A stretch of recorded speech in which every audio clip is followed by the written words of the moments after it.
Tonight, I'm gonna take a picture of the planet Mars through my telescope. Not this telescope, you'll see. Right now is an amazing time to take a look at the planet Mars because it's nearly at opposition. What that means is that it's opposite the sun, and from my location, it's gonna be brighter, bigger, and most importantly, higher than it's been since 2003. So Mars is getting bigger and bigger in the night sky leading up till October 13th when it's at opposition. So it's the absolute best time to look at the rocky planet Mars.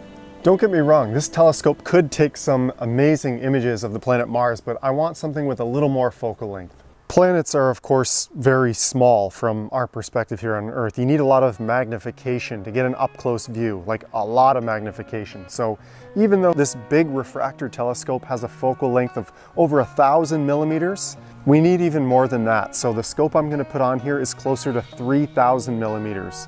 That is some serious magnification. Okay, the big refractor telescope is off of the mount now. Time to mount the big boy, which is a different telescope type. This one is an SCT, a Schmidt-Cassegrain telescope.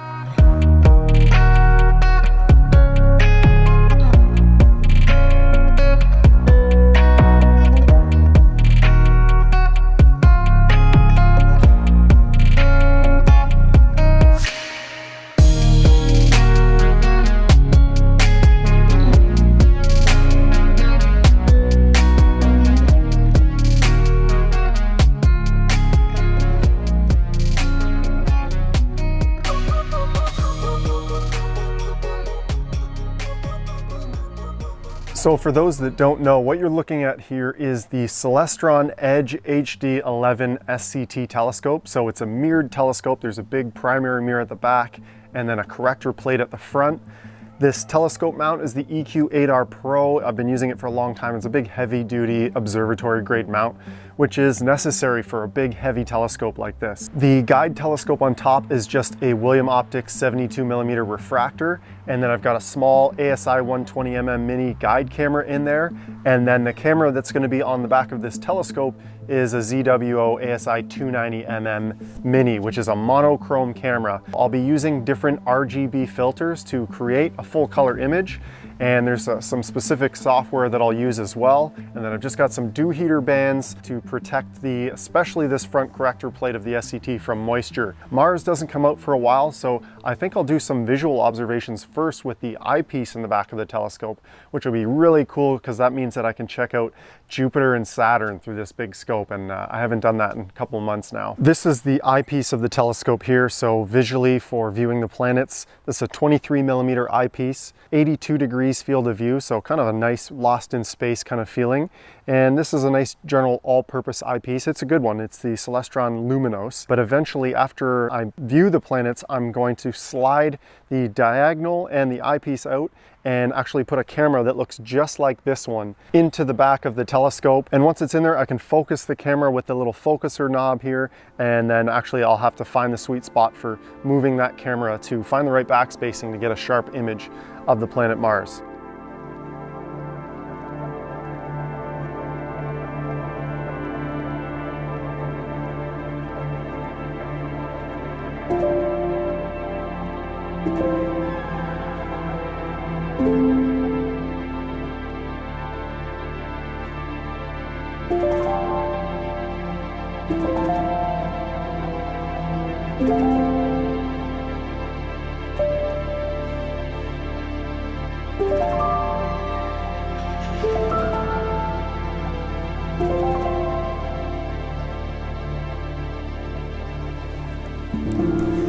Well, I'm still waiting for Mars to get a little higher, but while I'm waiting, Jupiter and Saturn look fantastic right now. So I brought my wife out to have a look. She really enjoys that. The moon is just setting now, but I had a chance to look at that crescent moon setting through this scope too, so really cool.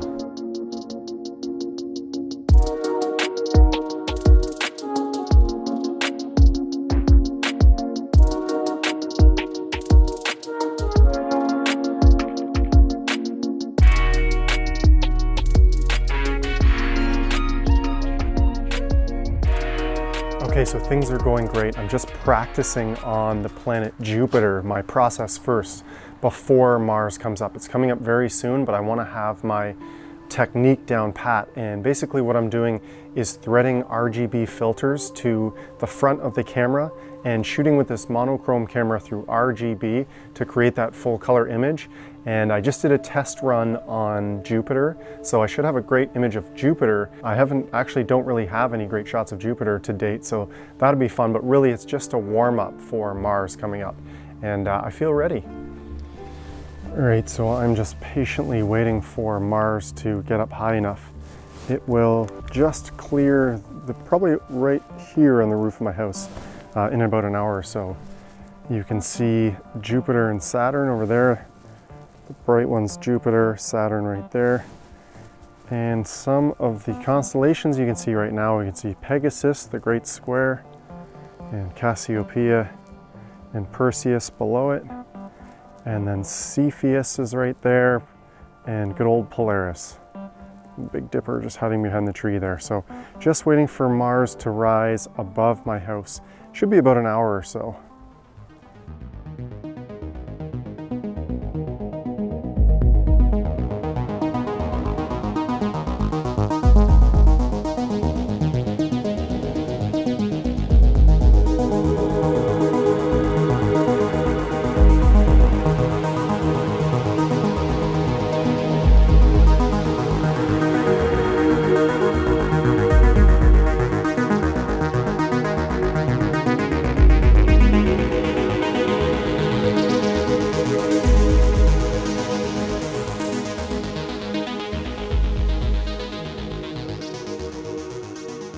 I can't believe the detail I'm seeing in Mars. I can see one of the polar ice caps. I can see dark areas, light areas on the planet. Incredible. Incredible. Right now you're looking at the red filter. So look at the detail on Mars. I can definitely see darker regions and the polar ice cap. I'd have to look at a map of Mars, how it's looking currently, but to see that level of detail on another planet, and not a gas giant either. This is a rocky world that we have rovers driving around on, and we're taking pictures. And I'm looking at it through my telescope right now, live.